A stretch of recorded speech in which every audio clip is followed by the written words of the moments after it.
Енді осы хан және хан билігіне келетін болсақ, қазақ хандығында, жалпы қазақ мемлекетінде хан болып тағайындалуға тек қана Шыңғыс ұрпақтарының ғана несі болған, құқығы болған. Яғни хан етіп сұлтанды тағайындаған Шыңғыс ханның тікелей ұрпағын ғана жариялауға болатын. Яғни қазақ мемлекетінде хан болу үшін Шыңғыс ханның ұрпағы болуы керек. Яғни ақсүйек, өткен сабағымызда айтқан болатынбыз, төрелер болуға тиісті. Енді ханның орасан зор құқықтары оның жоғарғы билеуші, бас қолбасшы және жоғарғы төреші қызметтерінен келіп шықты.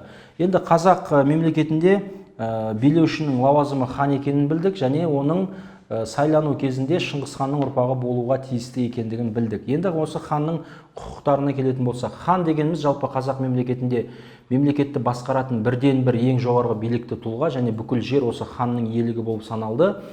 Одан кейін қазақ хандарына тағы бір ерекшелік тән, олар соғыс жүргізуді, одан кейін жаңа бітім жасауды осы хан өзінің мойнына алатын болған.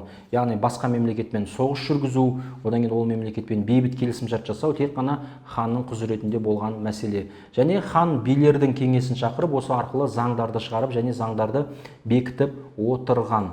Сондай-ақ қазақ мемлекетіндегі хандардың тағы бір несі, өзіне алған құзыреті, олар адамдарды өлім жазасына кесу және кеспеу мәселесін осы хан шешетін болған.